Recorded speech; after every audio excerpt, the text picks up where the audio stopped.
greater than 50. Protein equals synthesize underscore protein. Code equals GGC. Return protein. Else, return none. Underscore, underscore, underscore, underscore, underscore, underscore, underscore, underscore, underscore,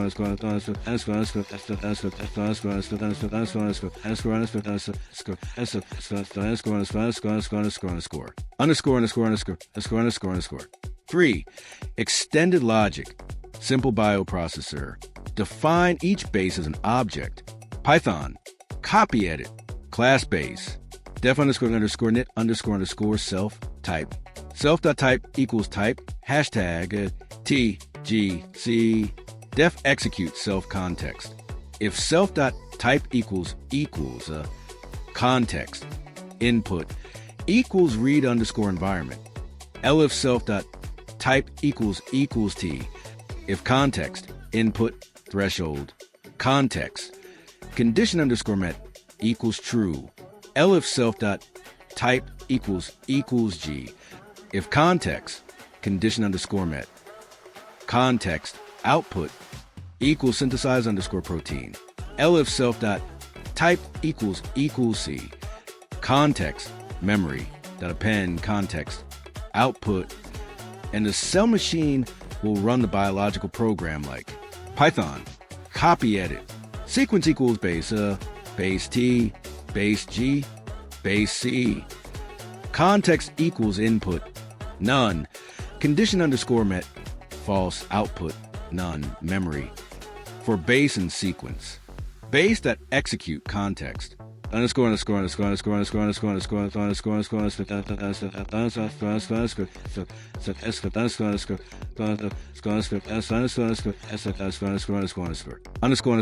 underscore underscore underscore. Summary of thinking. ATGC is the first programming language of life. Each cluster of 3 bases, codon, is an instruction.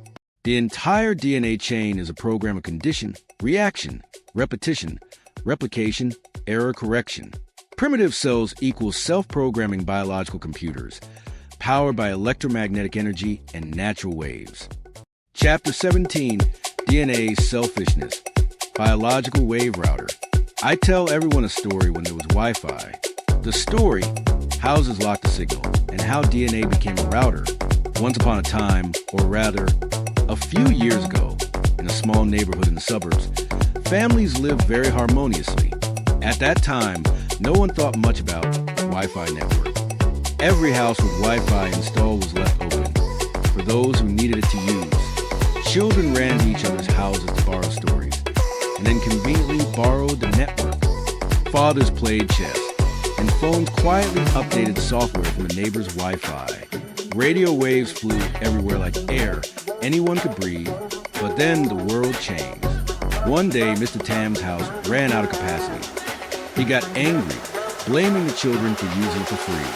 So he set a password. Then Mr. Sal's house also set up. Then Ms. Mai's house.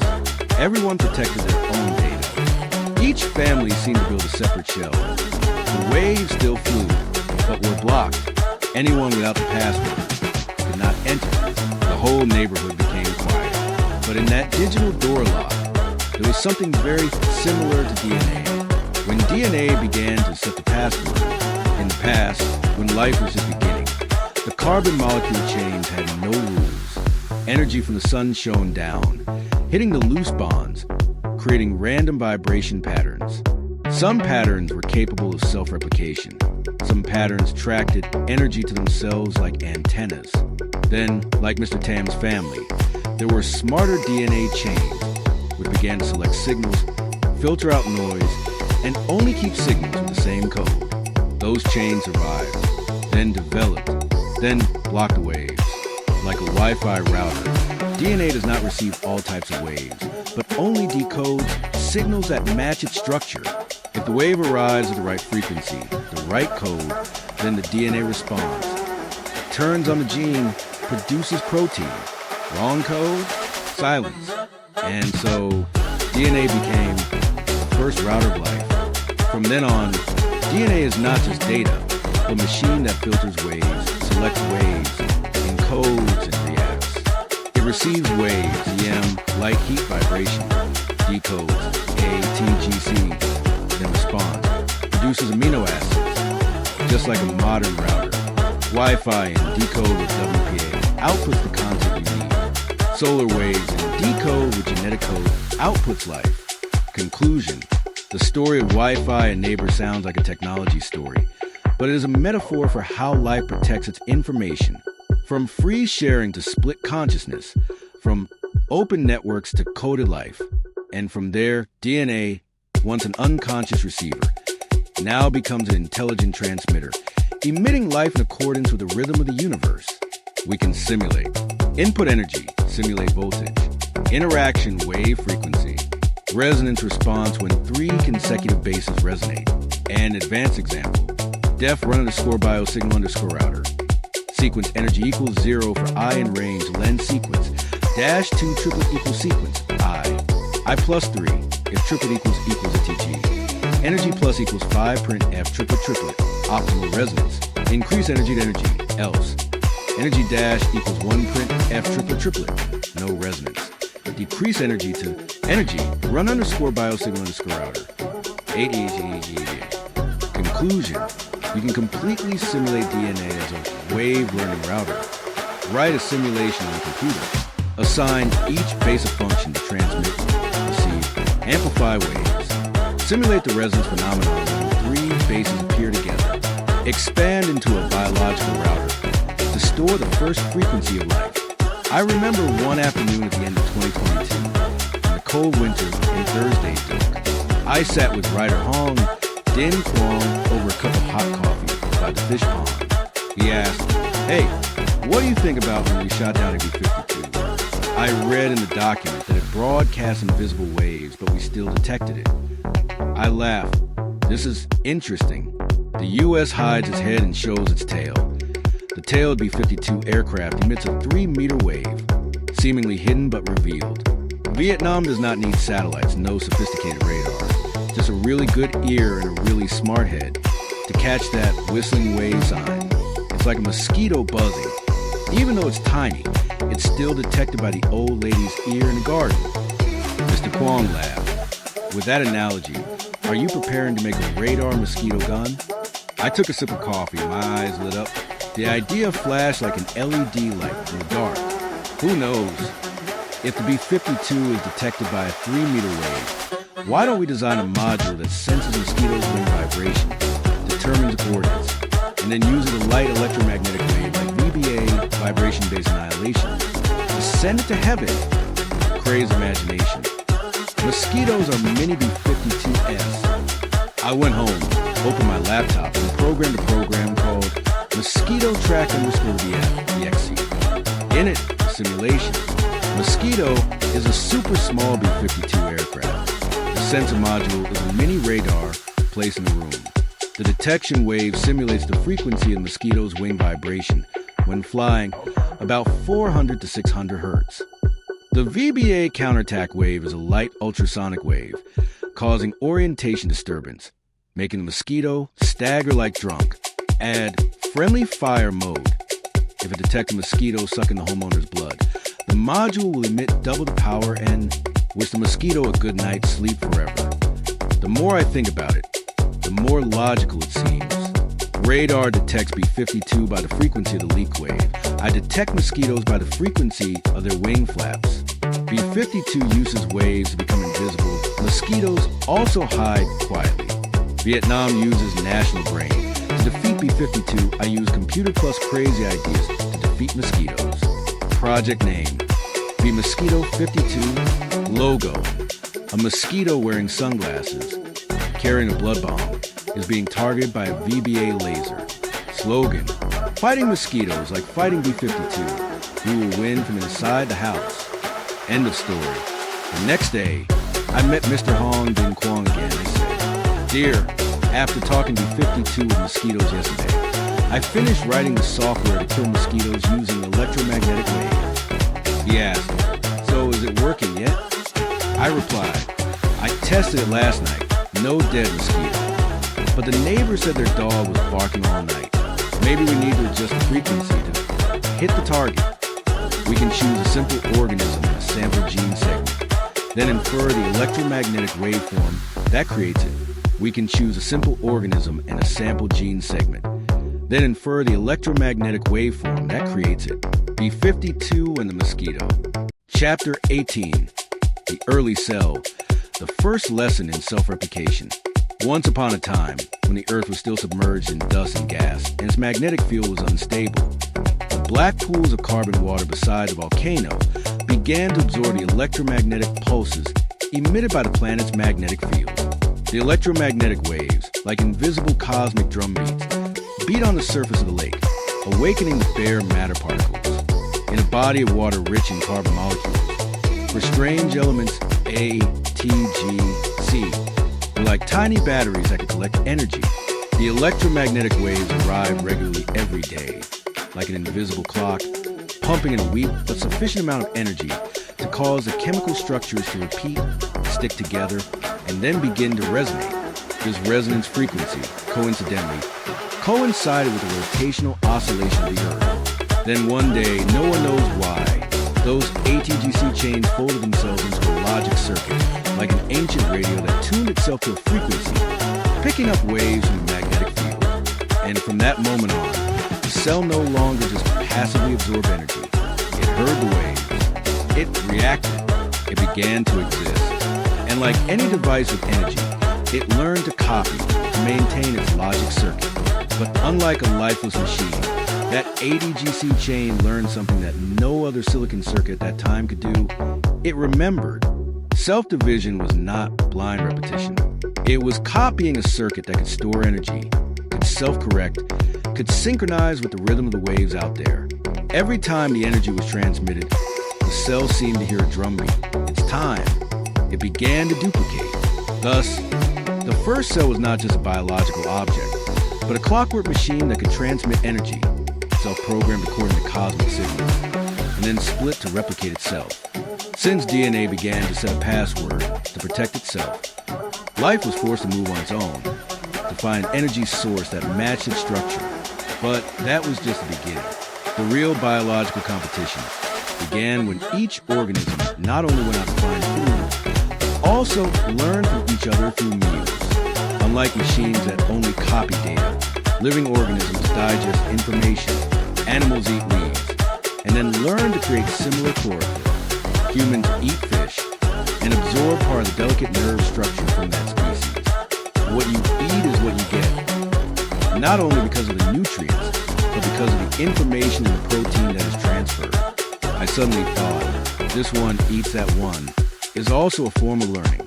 The strong eat, but are also affected by the eaten. The cat eats mice and becomes as agile as mice. Man eats plants and becomes as gentle as grass. But if a species eats only one thing, it becomes slow because of monotony of information. Thus, life develops by tasting many different forms of life. The stomach, which was supposed to be a place of destruction, turns out to be the first biological university, where each cell learns from the proteins of others. When I understood this, I looked back at my daily meals and saw a whole process of genetic expansion taking place. The password of life. Once upon a time, long ago, but not so long ago, when the Earth was still a chaotic mass, the first vibration from the universe touched its surface. There were no human voices, no words, only waves. No one remembers which wave came first. It could have been ultraviolet rays. It could have been infrared waves from the young sun. But one thing is certain. It left its mark on the carbon, and it was those marks that were first code, the crude password of life. Primitive life, like ancient radios, turn on the airwaves, receiving everything, no filtering, no selection, absorbing whatever encountered. But too many waves are noise. Living and hearing everything is deafening.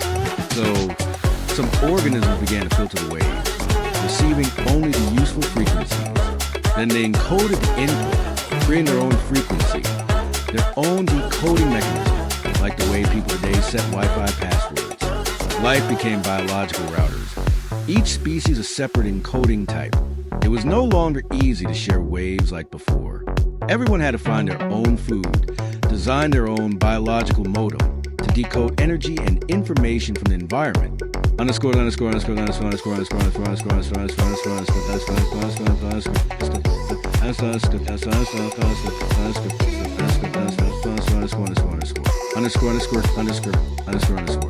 Increased competition, interference, emotions were born. Each biological router now not only receives, but also has to be fast. Those who decode slowly will starve. Be economical. Those who use too much energy will be exhausted. Efficiency. Mistransmitting information is a mutation or a disability. Accumulation. Remembering updates to avoid becoming obsolete. Those four criteria, fast, economical, efficient, accumulation, are the four pillars of emotion in life. Emotions are how living routers respond to signals. Fear equals turn off the network, unplug.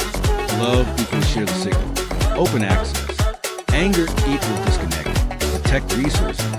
Longing equals try to rescan the lost frequency. Underscore, underscore, underscore, underscore, underscore, underscore, underscore,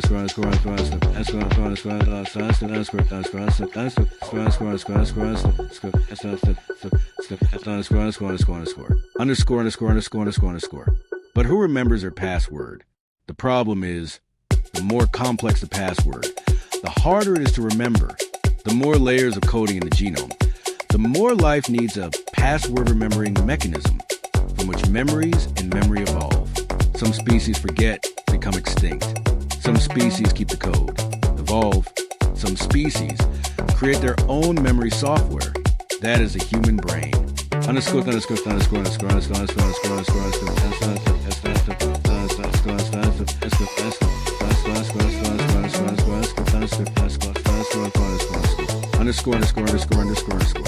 And so the history of life and technology began to run parallel. While whales developed deep-sea sonar, humans developed Wi-Fi. While bacteria transmitted genes via plasmids, humans invented Bluetooth. While plants use light to encode their circadian rhythms, we wrote Python code to control chips. We, as advanced as we are still living in biological router model life. We still need energy. We still transmit data. We still decode. And we still forget passwords. Underscore, underscore, underscore, underscore, underscore, underscore, underscore,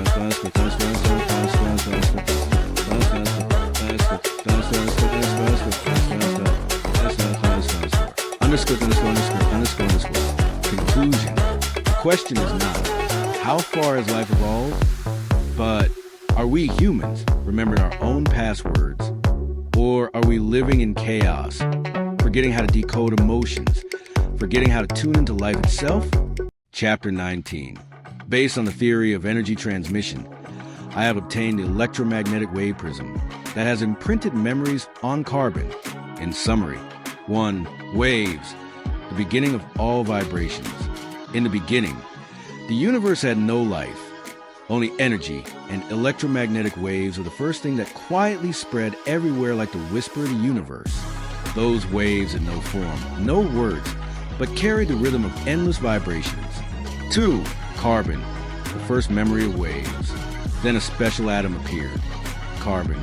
It did not just stand still, but vibrated in resonance when electromagnetic waves passed through, especially carbon with aromatic pi electron rings, sensitive as a living antenna.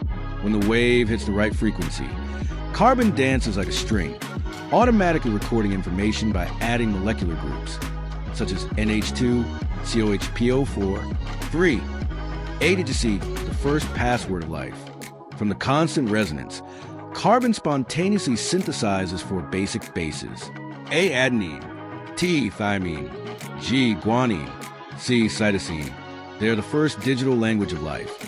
Like for letters that make up a special password, each ATGC sequence is like a unique Wi-Fi password because no two sequences are the same.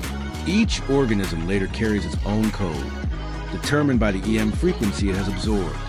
For each organism, a living router with its own code. Just like each Wi-Fi transmitter has a password to access, each organism carries a different DNA sequence, programmed from waves and carbon. DNA is not only a blueprint, but also a key to decode energy. If the wave is right, the code is right, life turns on. If the code is wrong, life cannot form. 5. Cells, the first intelligent machine. From that ATGC code, Carbon not only remembers, but self-organizes into cells. Base ATGC connects becomes a gene. Gene controls enzymes, and enzymes are the tools to act. Genes turn themselves on off like a logic circuit. When there is light, TA. When there's a lack of energy, the gene is turned off without need. When attacked, clone genes like backing up a hard drive. No one teaches. There is no curriculum. It's all about EM wave energy. And carbon resonates to remember, to react. 6.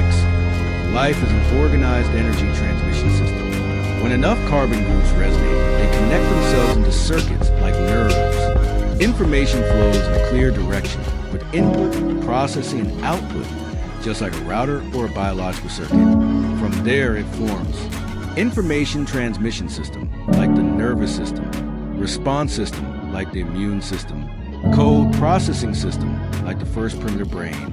7. Conclusion. Every living thing is a living router of the universe. Carbon is the chip, waves are the signal, DNA is the password, cells are the router. We are not just alive. We also broadcast, feel waves, and change frequencies according to emotions. The universe did not create life by hand. It broadcasts, and life turns on by itself if the device is at the right frequency. Life doesn't need magic, just waves, carbon, and the right password. When carbon begins to remember, a light passes by and leaves a trace. The second light comes, the carbon doesn't react the same way as the first time. It remembers. Memory isn't something humans have. Memory is the ability to react differently when they've received energy before. Order emerges from vibrations. Gradually, vibrations become order. Order forms stable carbon chains, like information patterns. Life doesn't start with matter, but with matter's repeated response to energy. DNA, from memory to choice. DNA comes last. It's not just a self-replicating chemical sequence. It has the ability to select. Open, close, accept, reject. I suddenly think of a Wi-Fi router. Only those with a password can access it. DNA is the first natural router. But who set the password for it? I believe it was the energy from light that programmed it. I want to continue, this time with a hypothetical. If carbon can react like this in nature, we can simulate it. In a lab, or even on a computer, I imagine a compound containing carbon. A beam of energy hits. A trace is left. A small but measurable chemical reaction. We didn't do the real experiment. I didn't have a lab, but the modeling thinking was there. Carbon fan hoi nu and motify by Lok Tin Hu. Zhong nu router kim tra mat cow. Carbon kung bat dao fan hoi kok now dai theo tin hu den. Luke dao la dao dong tu du. And hung sao du. No chan lok tin hu. Tin hu kong dung tan so. Kong duok ghi veo. Tin hu dung. T carbon mo fanum. Sinare chui tip theo. Mahoa jaima. Kong kan nuta gangwai nia. Twa no you call qua jai thuong ten true do. Phi ko moti thong encoder message. Decoder hot dong doklap. Kong kan nuta gan nia. But the first word was written in my mind. Carbon responds as a signal filter, like a router that checks passwords. Carbon also begins to respond differently depending on the incoming signal. At first it is free oscillation, but then it filters the signal. The wrong frequency signal. It is not recorded. The right signal. The carbon opens a reaction, generating the next sequence. Encoding, decoding. No human meaning assigned. I remember the requirement of the $10 million prize. There must be an encoder message decoder system that operates independently, without human meaning assigned. I thought, if light is the encoder, carbon is a recording system, and the feedback structure is a decoder, then we have a natural information transmission system. The 5-bit problem. I have not proven 5-symbol information. But if each carbon response produces 5 different types of reactions, e.g. color, voltage, absorption spectrum, and if these reactions are linked to the encoding of the input signal, then in essence, we have 5 bits of information. All we need is someone who understands enough to measure it. I don't need a lab. I need someone to listen. I'm not a chemist. I don't have a pH meter. I don't have a precise laser projector. All I have is the image in my head and my belief in the energy. I sit back, silent, and realize there's no need to prove it by hand. If the model is clear enough for others to see, understand, and try, Chapter 19 is not the end. It is a chapter that opens a possibility of collaboration. If someone, somewhere, reads what I write, sees what I imagine, and they have a laboratory, then perhaps the final solution will be written in light. But the first word was written in my mind.